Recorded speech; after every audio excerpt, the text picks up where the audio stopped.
हरे कृष्ण. प्रेक्षक हो, आपले गीता जीवनीमध्ये स्वागत आहे. भगवद्गीता जशी आहे तशी, अध्याय 5, श्लोक क्रमांक 6.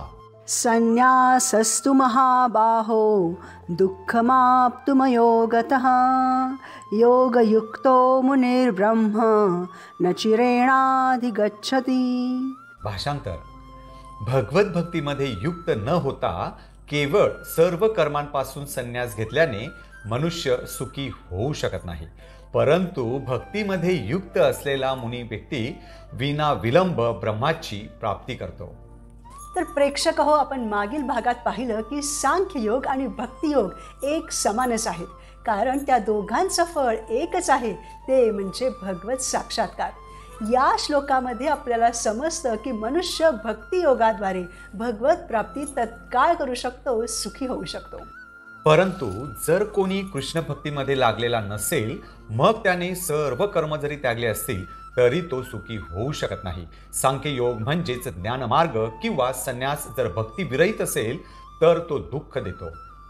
परंतु कलियुगामध्ये प्रत्येक मनुष्याचं एक समान ध्येय हेच आहे की तो सुखी होऊ इच्छितो. सुखी होण्यासाठीच कोणी शिक्षण घेतो, कोणी परिवाराला वेळ देऊ इच्छितो, कोणी व्यवसाय करतो, कोणी नेता बनतो, प्रसिद्ध बनू इच्छितो, कोणी समाजसेवक बनू इच्छितो इत्यादी. त्यासाठी संन्यासांचेही 2 प्रकार आहेत.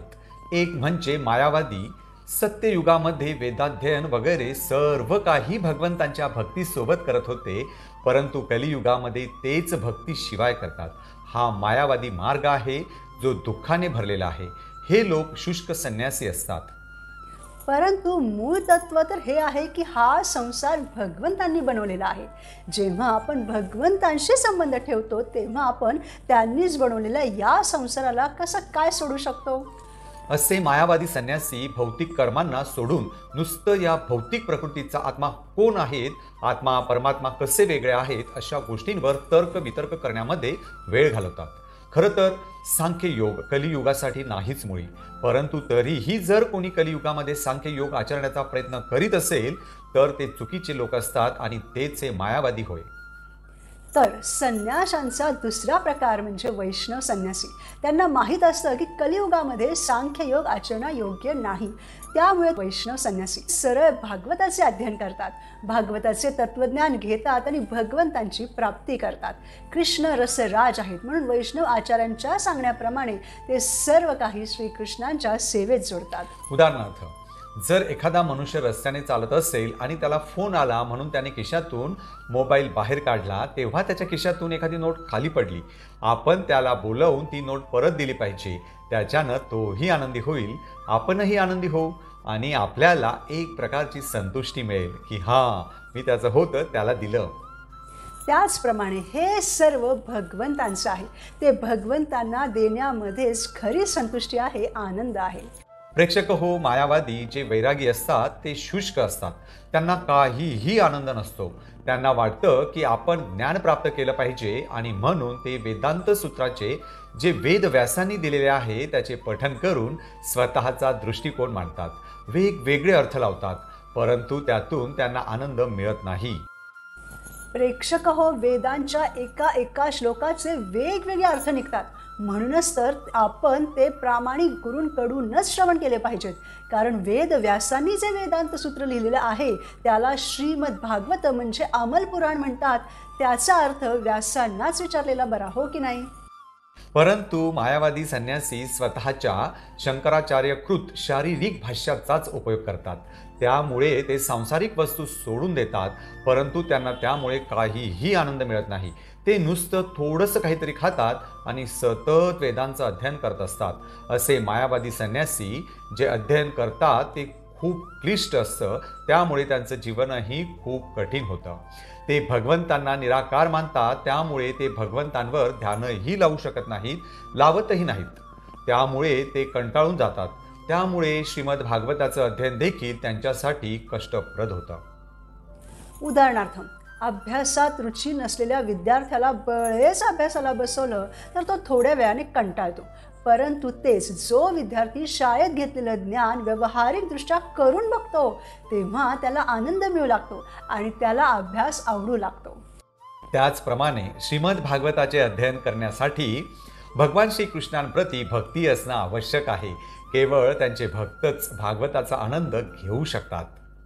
परंतु मायावाद्यांमध्ये भक्ती नसते, त्यामुळे त्यांना ते कष्टदायक होते आणि मग शेवटी ते कंटाळतात. त्यामुळे आपण असे बघतो की बरेच लोक जे संन्यास घेतल्यानंतर पुन्हा या भौतिक जगात येऊन काहीतरी धार्मिक कार्य, दवाखाने खोलणे, धर्मशाळा खोलणे, औषधांचं वाटप करणे अशा गोष्टी करू लागतात.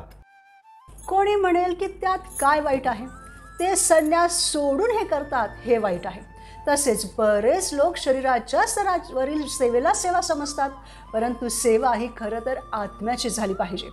उदाहरणार्थ, एखादा मनुष्य पाण्यामध्ये बुडत असेल म्हणून कोणीतरी जाऊन त्याचा केवळ शर्ट वाचवला, त्याला नाही वाचवलं तर त्याचा काय उपयोग होणार. त्याचप्रमाणे मायावादी संन्यासी जेव्हा पतन पावतात तेव्हा ते असे सामाजिक कार्य करतात, पण त्यामध्ये आध्यात्मिक काहीच नसतं. केवळ शारीरिक स्तरावर सेवा असते. शारीरिक स्तरावरची कोणतीही सेवा ही भौतिक समजली जाते. त्यामुळे स्वर्गप्राप्ती जरी झाली तरी पुन्हा या भौतिक जगातच यावं लागतं. जर आपल्याला आध्यात्मिक जगतात जायचं असेल तर आपण आध्यात्मिक कार्य केली पाहिजेत, आत्म्याच्या कल्याणासाठी कार्य केली पाहिजेत.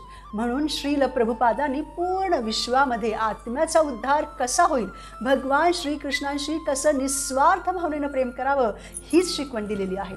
म्हणजे भगवत भक्तीची शिकवण दिलेली आहे, जेणेकरून या संसारात परत यावं लागणार नाही, तर भगवत धामी जाता येईल.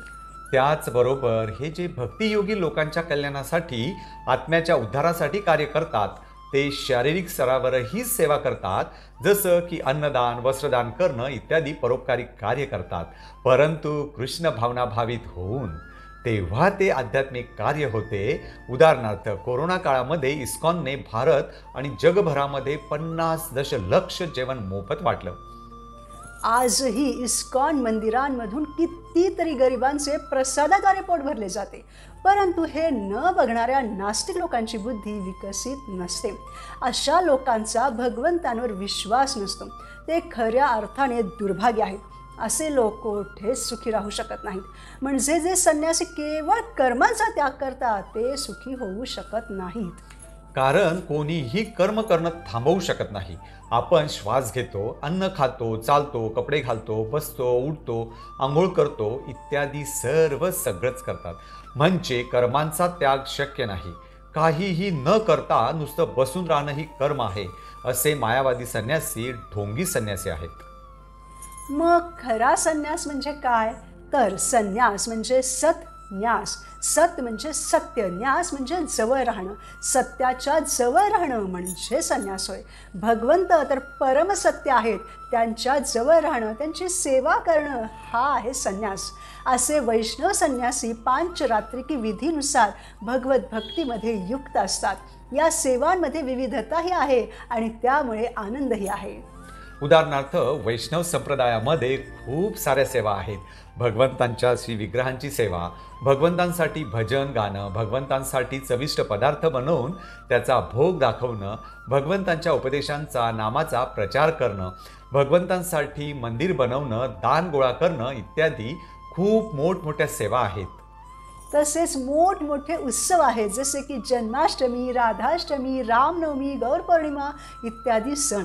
मंदिरांना छान सजवणं, मंदिरामध्ये लोकांना आमंत्रित करणं इत्यादी सेवांमध्ये हे वैष्णव रमतात. या आनंददायी सेवांमध्ये सतत व्यस्त राहतात.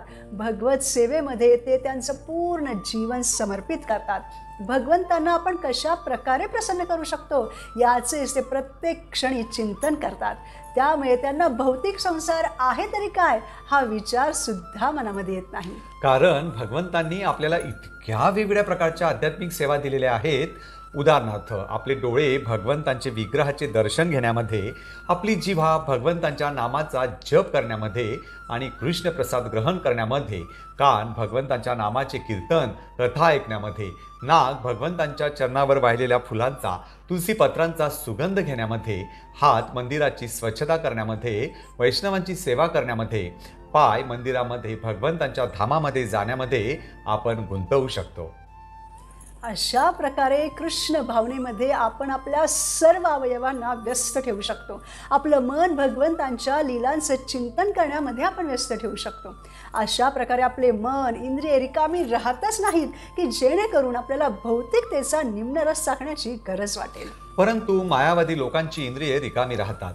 हे मायावादी सांख्य तत्त्वज्ञानाचे किंवा वेदांत सूत्राचे स्वतःच्या मनाप्रमाणे अर्थ लावतात. भगवंतांच्या दिव्य भक्तीचा आनंद घेत नाहीत. अशा शुष्क चिंतनामध्ये काहीच आनंद नसतो. कृष्ण भक्तीमध्ये सेवेमध्येच आनंद असतो. उदाहरणार्थ आपल्याला जर कोणी कोरडी चपाती खायला दिली तर आपल्याला त्यामध्ये काहीच आनंद मिळणार नाही, बरोबर? त्याप्रमाणे जो फक्त शास्त्रवाचन करतो आणि स्वतःच त्याचा काहीतरी अर्थ लावतो त्याला आनंदाची काहीच शाश्वती नसते. कारण त्याला शेवटी ब्रह्मज्योती प्राप्त करायची असते. भगवंतांच्या दिव्य शरीरातून जो प्रकाश निघतो ती ब्रह्मज्योती. तीच भगवंत नाहीत तर तो भगवंतांच्या शरीरातून निघणारा प्रकाश आहे. ज्याप्रमाणे सूर्य आणि सूर्याचं किरण, सूर्याची किरणे म्हणजे सूर्य आहे पण आणि नाही पण, त्याचप्रमाणे ब्रह्मज्योती आध्यात्मिक आहे परंतु त्यामध्ये काही आनंद नाही. हे मायावादी संन्यासी तिथपर्यंतच पोहोचू शकतात परंतु ते तिथे टिकतीलच याचीही काही शाश्वती देता येत नाही. तेथून त्यांना परत या भौतिक जगात यावं लागतं. हे ब्रह्माजी स्वतः भागवतामध्ये सांगतात. परंतु जे वैष्णव असतात ते भगवंतांच्या सेवेत लागून आनंद लुटतात. भक्तीची जी प्रक्रिया आहे ती सुरुवातीपासूनच आनंददायी आहे. भगवंतांना 56 भोग जसे की भाजी, चपाती, वरण भात, गोड पदार्थ, कोशिंबीर, ताक, लोणची, पापड, भजी, वेगवेगळ्या प्रकारच्या दशम्या, थालपीठं, चटण्या इत्यादी चौरस आहारांनी युक्त असे भोग लावले जातात. ते भक्त प्रसादाच्या रूपात स्वीकारतात. कृष्णांचे भक्त कृष्णांना अर्पण केल्याशिवाय काहीही ग्रहण करीत नाहीत. तसेच हे वैष्णव भक्त भगवंतांच्या सेवेत आनंद लुटतात. भगवंतांचे जे साकार रूप आहे त्याची सेवा करून, त्यांचं नाम घेऊन, भजन करून, कीर्तन करून ते सरळ वैकुंठात गोलोकधामामध्ये जातात याची 100% निश्चिती आहे. अशा प्रकारे भगवत भक्ती दिव्य आनंदाने परिपूर्ण आहे. प्रेक्षक हो, मायावादी म्हणतात की आम्हाला हे खायला नको, ते खायला नको, ते खायला नको. ते सर्व गोष्टींचा त्यागच करू पाहतात. परंतु वैष्णव संन्यासी म्हणतात की जे काही भगवंतांना भोग दाखवलेलं असेल ते आम्ही प्रसादाच्या रूपात स्वीकार करतो कारण त्याने आमचे हृदय शुद्ध होते. वैष्णव संप्रदायामध्ये प्रत्येक मनुष्य, मग तो ब्रह्मचारी असो, वानप्रस्थी असो, संन्यासी असो की गृहस्थ, प्रत्येक जण संन्यासी बनू शकतो. जो पूर्ण रूपाने भगवंतांना शरण जातो, भगवंतांच्या सेवेमध्ये भक्तीमध्ये लागतो, तो जरी गृहस्थ असला तरी तोही चेतनेने संन्यासी आहे, बुद्धिमान आहे. कारण तो पूर्णपणे पती पत्नी मुलांसहित भगवंतांच्या भक्तिमय सेवेमध्ये समर्पित असतो. भगवंतांना केंद्रस्थानी ठेवून तो त्याचे जीवन व्यतीत करीत असतो. असे कृष्ण भावना भावित लोक किंवा कृष्ण भक्तीमध्ये लागलेले लोक ब्रह्म अब्रह्मविषयक चिंतनामध्ये लागलेल्या संन्याशांपेक्षा श्रेष्ठ आहेत. असे मायावादी लोकही अनेक जन्मानंतर कृष्ण भावनेमध्ये लागतात कारण ते आत्मसाक्षात्काराच्या मार्गावर चालत आहेत. परंतु अनेक जन्मांपर्यंत आपण का बरं वाट बघायची? म्हणून आपण ही साधना भक्ती केली पाहिजे आणि तत्काळ गोलोकधामी परतलं पाहिजे. म्हणून प्रेक्षक हो, जीवनात आनंदी राहण्यासाठी आपण भगवत भक्तीमध्ये लागलं पाहिजे आणि भगवत गीतेवर विश्वास ठेवून त्याप्रमाणे आचरण करून भगवत प्राप्ती केली पाहिजे. आता आपल्याला समजलं की सांख्य योगापेक्षा भक्ती योग श्रेष्ठ आहे. मग तो आता आचरायचा कसा हे आपण पुढील श्लोकांमध्ये पाहू. भगवंत आणि भगवंतांच्या भक्तांमधील जो मधुर संबंध श्रीमद भागवतामध्ये स्वतः वेदव्यासांनी दिलेला आहे त्या भागवताचे आणि भगवद्गीतेचे पठण करूयात. भक्तीमध्ये युक्त होऊन आनंद लुटूयात. धन्यवाद. हरे कृष्णा.